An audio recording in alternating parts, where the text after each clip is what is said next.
जय गुरुदेव। जो अब के स्वामी मिले, सब दुख आंसुअन रोए। चरणन ऊपर शीस धरी, कहूँ जो कहना हो।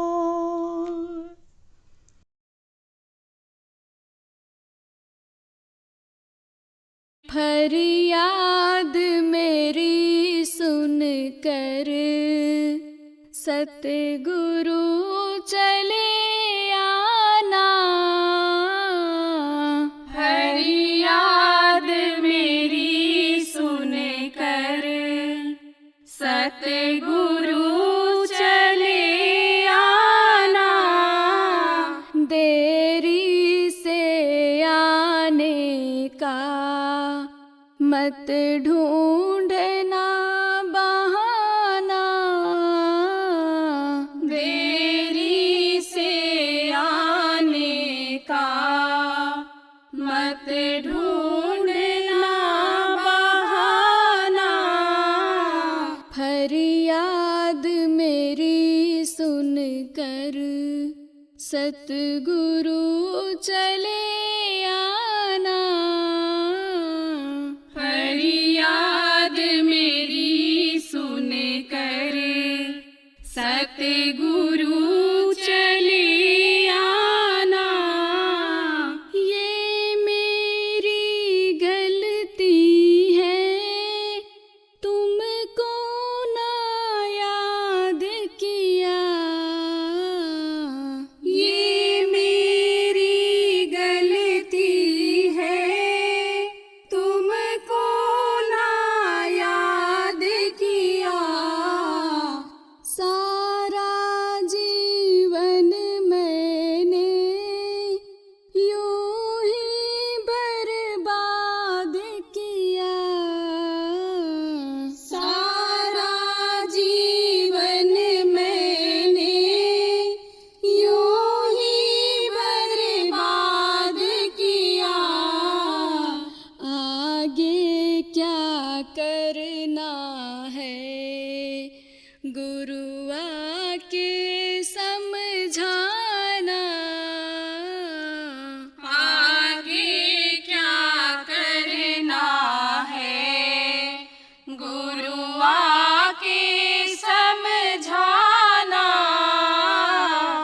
देरी से आने का मत ढूंढना बहाना।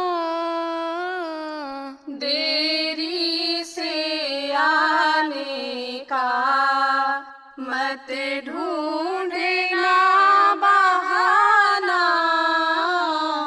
कईयों की परीक्षा ली, पर मेरी ना लेना। कईयों की परीक्षा ली, पर मेरी ना लेना। मैं सबसे पापी हूँ, ये जग को बता देना। मैं सबसे पापी हूँ, ये जग को बता देना। जो चाहे सजा देना, गुरु मुझको अपनाना। जो चाहे सजा देना, गुरु मुझको अपनाना। देरी से आने का मत ढूंढना बहाना। देरी से आने का मत ढूंढना बहाना। तुम लखदातारी हो ये मैंने सुना है। तुम लखदातारी हो ये मैंने सुना है। तेरे नाम अनेक ना उनकी गणना है। तेरे नाम अनेक ना उनकी गणना है। जिसने जैसा चाहा उस रूप में पहचाना। जिसने जैसा चाहा उस रूप में पहचाना। देरी से आने का मत ढूंढना बहाना। देरी से आने का मत ढूंढना बहाना। ये मेरी तमन्ना है चरणों में लगा लेना। ये मेरी तमन्ना है चरणों में लगा लेना। जग ने ठुकराया है पर तुम ना ठुकराना। जग ने ठुकराया है पर तुम ना ठुकराना। अपने चरणों में स्वामी थोड़ी सी जगह देना। अपने चरणों में स्वामी थोड़ी सी जगह देना। देरी से आने का मत ढूंढना बहाना। देरी से आने का मत ढूंढना बहाना। गिरते को उठाने का गुरु तेरा पैसा है। गिरते को उठाने का गुरु तेरा पैसा है। दुनिया में कोई नहीं गुरु तेरे जैसा है। दुनिया में कोई नहीं गुरु तेरे जैसा है। भक्तों का यह संकल्प गुरु आके निभा देना।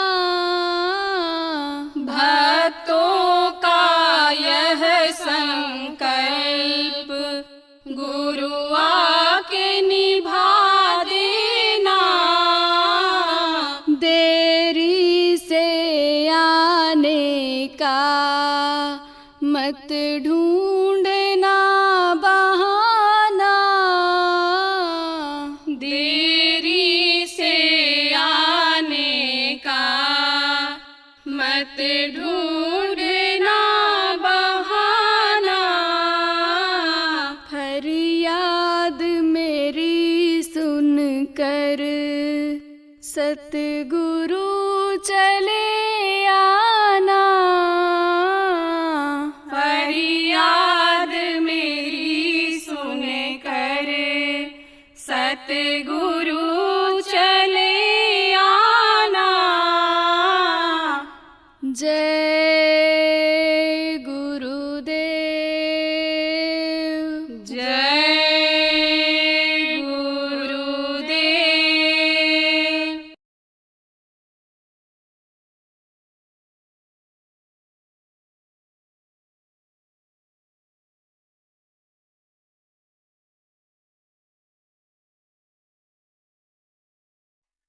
अब आप समझो नियम का पालन वो करते हैं जानवर। 12 महीना में 1 महीना कुआर का आता है, तब कुत्ता पगलाता है। और आदमी को देखो हमेशा पागलपन सवार है। तो नियम और संयम का पालन करना चाहिए।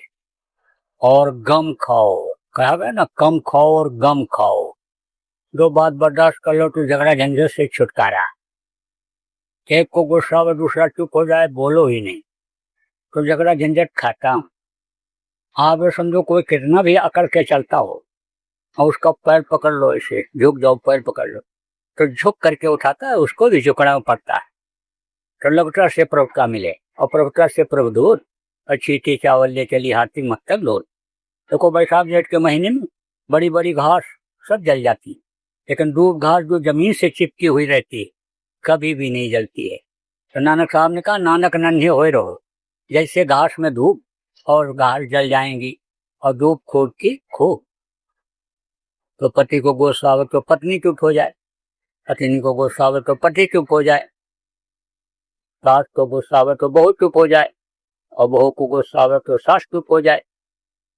सास और बहू का कुछ कुछ लगा ही रहता है, झगड़ा होता रहता है। गरीब घर की सास और बहू जब लड़ती हैं तब पड़ोसियों को पता चल जाता है, क्योंकि वो तेज बोलती हैं, भद्दी भद्दी गाली देती हैं।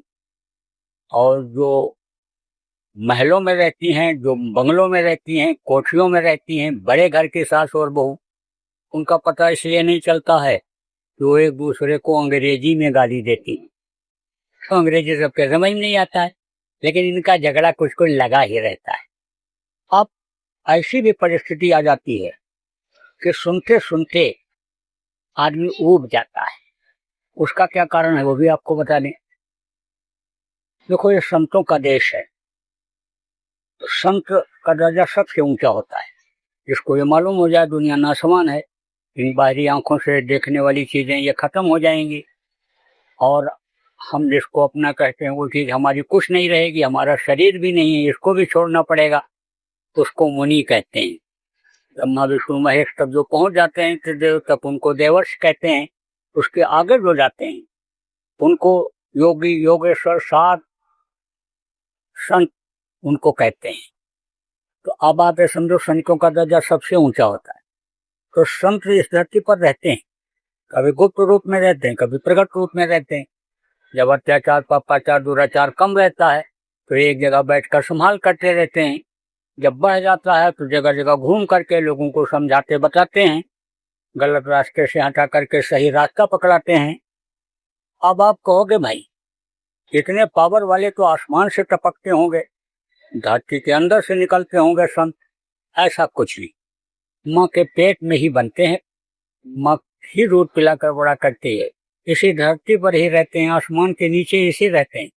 और ये अन्न जल यहीं का खाते हैं, टट्टी पेशाब बोली बानी मनुष्य जैसी ही होती है, लेकिन उनके संस्कार अलग होते हैं। आत्मा उनकी वहां तक खिंच जाती है जहां उस वक्त के संत रहते हैं, और या तो वो संत उनको खींच लेते हैं, उनको रास्ता दे करके भजन कराते हैं, और वो भजन करके अपनी आत्मा को उस मालिक तक पहुंचा देते हैं। तो मालिक की ताकत उनमें आ जाती है। अब जीवात्मा में जब ताकत आई तो जीवात्मा रहती कहाँ है? ऐसे 5 तत्वों के शरीर के अंदर रहती है। जल पृथ्वी अग्नि वायु आकाश से जो निर्मित ये शरीर है इसी खोल में रहती है। तो आपका हाथ बर्फ के ऊपर, तो हाथ आपका ठंडा हो जाएगा, और उसके ऊपर ऐसे कपड़ा लगा दिया जाए या कपड़ा की थैली में डाल दिया जाए और उस पर हाथ रखा जाए तो थैली भी ठंड महसूस होती है, थैली भी ठंड लगेगी, उसका असर उस पर भी आ जाता है, हाथ का असर कपड़े पर भी आ जाता है। ऐसे इस शरीर में भी असर आ जाता है। यानी जो अपनी आत्मा को जगा लेते हैं उनके शरीर में भी ताकत आ जाती है। आंख से देख करके लोगों के कर्मों को काट देते हैं, शरीर से छू करके, वाणी सुना करके, यानी समझ लो कि सत्संग सुना करके, और लोगों को बदल देते हैं। पल भर के सत्संग से देखो अंगुलमाल और वाल्मीकि जैसे डाकू को बदल दिया। आप देखो गुरु महाराज के पास जाते थे बहुत से लोग आप लोगों में से, तो मुझे तो 40 साल गुरु महाराज ने अपने पास रखा, सानिध्य दिया, तो मैं तो देखता था कि गुरु महाराज को जैसे देखे ऐसे, एकदम उछल पड़ते थे। क्यों? क्योंकि कर्म कट जाते थे। सन्मुख हो जीव मुझ वही, और जन्म कोटि अविनाश वही। जब वो कर्म करते थे, पर्दा हटता था, और वो उनकी तरफ जब देखते थे तो समझ लो कि उनकी आत्मा और अन्य प्रेमियों की आत्मा का मिलन थोड़ी देर के लिए हो जाता था, तो प्रसन्न हो जाती थी, खुश हो जाती थी। जैसे बाप बेटे का मिलन हो जाता, पति पत्नी का मिलन हो जाता, दोस्त दोस्त का मिलन हो जाता है तो खुश हो जाते हैं। ऐसे ही शरीर को देख करके खुश हो जाते थे। कहते थे बहुत सिर में दर्द हो रहा, दया कर दीजिए, सिर पर हाथ रख देते थे और दर्द खत्म हो जाता था। देखो एक चीज आपको और बता दूं, जो खाने पीने की बद परहेजी से रोग होता है वो तो दवा से ठीक हो जाता है, लेकिन जो कर्म रोग होते हैं वो दवा से नहीं जाते हैं, वो दया से ही जाते हैं, भजन से जाते हैं, सेवा से जाते हैं। तो दया कर देते थे और लोगों को आराम मिल जाता था, खुश हो जाते थे लोग उनके हाथ में छूने से, और आप ये समझ लो देखने से उनको, और उनकी आवाज को सुनने से बहुत से लोग बदल गए। कोर्ट में गोली मार के निकल जाते थे, बदमाशी में ही लगे हुए थे, कट्टा बंदूक हाथ में हुआ करता था, और गुरु महाराज के पास पहुंचने में, समझाने में ही अन्य बदल गए, उसी हाथ में माला पकड़ ली।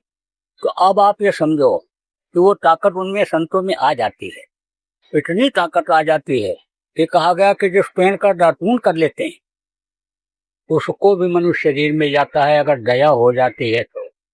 और नहीं तो ये नियम है कि समझ लो कि ये जड़ को, यानी समझ लो पिंडज में जगह नहीं मिलती, उखमज अंदर जल के जीव में जाना पड़ता है। जब सृष्टि की रचना हुई, अंडज पिंजर उखमज और अस्थावर ये बनाया। ये जो ब्रह्मा विष्णु महेश हैं और इनकी माँ आद्या महाशक्ति हैं, इन लोगों ने जब सृष्टि की रचना किया था तो शुरू में 30 लाख अस्थावर यानी पेड़ और पौधे, 27 लाख आप समझो उखमज जो मनुष्य के पसीने से पैदा होते हैं, 9 लाख जल के जीव, 14 लाख अंडज, यानी समझ लो कि इस तरह से उन्होंने बनाया था शुरू में। तो ये नियम है कि पिंडज में ये नहीं जा सकते, उसमें जाना पड़ेगा। लेकिन जब संतों की दया हो जाती है तो सीधे पिंडज में भेज देते हैं। संत की दया अगर हो जाए तो नीचे के लोगों को भी ऊपर ले जाते हैं, और नहीं तो ऊपर के 1-2 लोगों को तो ले जाते हैं जब वो प्रार्थना करते हैं, आने जाने में उनके जब प्रार्थना करते हैं तो ले जाते हैं, बाकी को यहाँ जन्म दिला देते हैं मृतलोक में सत्संगियों के यहाँ, कि जल्दी से जल्दी इनको सदगुरु मिल जाएंगे, रास्ता मिल जाएगा और भजन करके पार हो जाएंगे।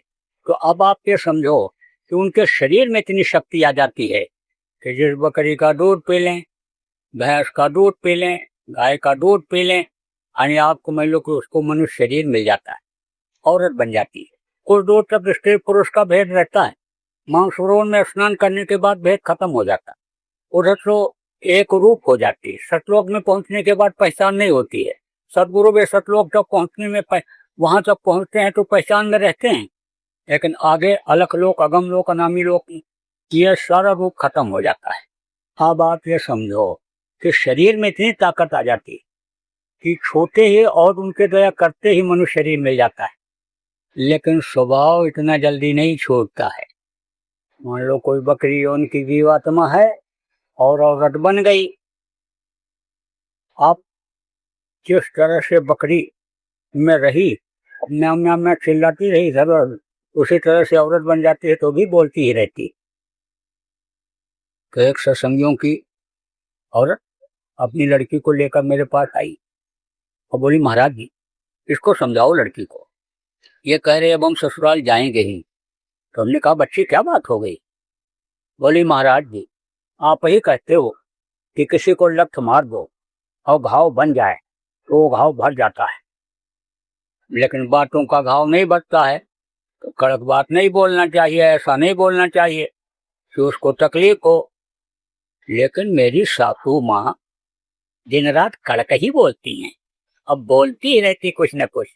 तो मैं तो सुनते सुनते गई वो, अब उस घर में तो मेरा पैर रखने का भी मन नहीं, और महाराज जी आप भी मत कहना अब वहां जाने के लिए। तब हमने कहा तो तू सुनती क्यों है? आप नाराज होकर के बोली, तो कहाँ घर छोड़ करके चले जाएं? तो हमने कहा अरे बच्ची तुझको तो बताया गया है कि तू भजन कर। तो जब उनको गुस्सा आवे तो कान में उंगली लगा करके बैठ जाया कर आंख बंद करके। वो क्या कह रही हैं तू सुन ही नहीं, और हाथ मुंह से क्या इशारा कर रही देख ही नहीं। तो थोड़ी देर के बाद वो क्रोध की अग्नि में जलकर खुद बुझ जाएंगी। अब आप ये समझो कि उस लड़की ने ऐसा ही किया, और ऐसा किया तो सब सही होगा। सत्संग तो सुनते हैं लोग, लेकिन यही बोल जाते हैं। मतलब की बात को पकड़ना चाहिए अपनी, और अमल करना चाहिए। दवा बहुत कीमती हो और खाओ भी नहीं, परहेज न करो और मर ही नहीं जाता है। इसलिए जरूरी होता है सीखना और करना, प्रैक्टिकल करके देखना जरूरी होता है। परीक्षा के तौर पर ही क्यों न देखा जाए, लेकिन वो जरूरी होता है। तो कोई कोई सास कड़क होती और कोई कोई बहू कड़क होती, स्वभाव नहीं मिलता है दोनों का। तो ऐसी स्थिति में क्या करना चाहिए? और कोई आग हो तो आप हो पानी, अगर उसको क्रोध आवे तो न बर्दाश्त हो, हाँ तो कान में उंगली लगाओ, कितना देर बोलेगी वो, अरे थकेगी कि नहीं थकेगी बोल करके। तो अब आप ये समझो कि चुप हो जाना चाहिए। चुप में सब झगड़ा झंझट टलता है, और मेहनत ईमानदारी की कमाई में होती है बरकत। मार के लाओगे कोई मार के ले जाएगा, लूट के लाओगे लूट के ले जाएगा, दिल दुखा के लाओगे उसी तरह से जाएगा। इसलिए मेहनत और ईमानदारी की कमाई करो। तो देखो मोटी मोटी बात आपको बताऊंगा। ये तो बताया मोटी बातें आपको लोक बनाने का। लोक बनाना किसको कहते हैं? कहते हो ना कि इनका शरीर स्वस्थ है, रोग नहीं है। ये अच्छा खाते हैं, अच्छा पहनते हैं, अच्छे मकान में रहते हैं, अच्छी गाड़ी घोड़ा पर चलते हैं, पत्नी पतिव्रता है, कुछ राज्ञाकारी है, लोग इनको प्रणाम सलाम करते हैं, पैर छूते हैं, इनका लोक बना हुआ है। तो लोक बनाना इसको कहते हैं। और परलोक बनाना किसको कहते हैं? जहाँ पर आप रहते हो ये मृतलोक है। मृतलोक का नियम यह है कि जो पेड़ फलता है वो झड़ता है, जो आग जलती है वो बुझती है, जो पैदा होता है वो मरता है।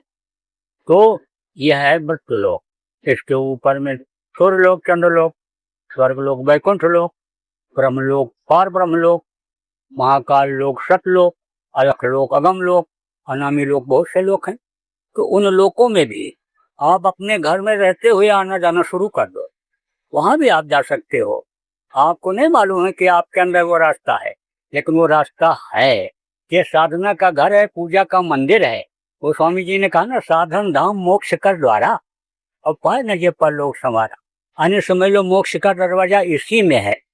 वो रास्ता आपको बताऊंगा, दरवाजा बताऊंगा, रास्ता बताऊंगा। ये हमारे गुरु महाराज, अरे ये देखो ये, अरे ये नहीं, ये जिनकी तस्वीर है वो महापुरुष जब इस धरती पर रहते हैं तब जल्दी उनको लोग पहचान नहीं पाते, और जब काम करके चले जाते हैं और उनके काम किए हुए से लोगों को फायदा होने लगता है, तब रामलीला रासलीला जन्मदिन समझ लो शादी ब्याह उनका करते हैं, मनाते हैं। तो जब समझ लो कि चले जाते हैं तो मूर्तियां बनाते हैं। कैमरा चला जब तो फोटो खींचने लग गए, घर में लगा लेते हैं और कहते हैं बस फोटो की पूजा कर लेंगे, मूर्ति की पूजा कर लेंगे, फूल पत्ती प्रसाद चढ़ा देंगे, बस मुक्ति मोक्ष मिल जाएगा। मुक्ति मोक्ष इतना आसान नहीं। मुक्ति मोक्ष का रास्ता सरल तो है, लेकिन जब जानकारी हो जाती है तब। तो ये जिनका फोटो है वो हमारे गुरु महाराज। फोटो किस लिए लगाया जाता है? एक यादगार के लिए। जब तक अंतर में उनका दर्शन न होने लगे तब तक फोटो हनी लगा सकते हैं। उसके बाद जब अंतर में दर्शन होने लगता है तब क्या जरूरत है फोटो की? आंख बंद करो, सामने खड़े हैं, दर्शन हो जाएगा। तो अब आप ये समझो कि जिनका फोटो है वो गुरु महाराज, यानी बहुत लोगों को रास्ता बताए और रास्ते पर चलाए, और कितने लोगों को मदद करके मंजिल तक पहुंचा दिया। अब वो दुख के सागर में संसार में आने वाले नहीं। तो आप लोगों में से काफी कुछ लोग गुरु महाराज के नामदानी हो। आप लोगों को गुरु महाराज पर पक्का विश्वास नहीं हो पाया, क्योंकि आप उनके शरीर को ही गुरु मानते रहे। गुरु किसी शरीर का नाम नहीं होता है। गुरु एक पावर होती है, शक्ति होती है, और वो शक्ति जिसके अंदर रहती है वो गुरु का काम करता है।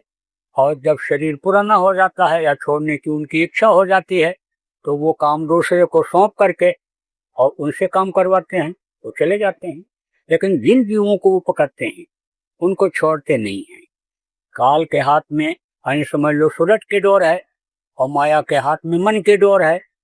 तो सूरज की डोर को सदगुरु यानी समझ लो कि काल के हाथ से लेकर के और गुरु पद 10वां द्वार में बांध देते हैं, और जब शरीर छोड़ करके भी चले जाते हैं तो सतलोक से बराबर उनकी संभाल करने के लिए आते रहते हैं।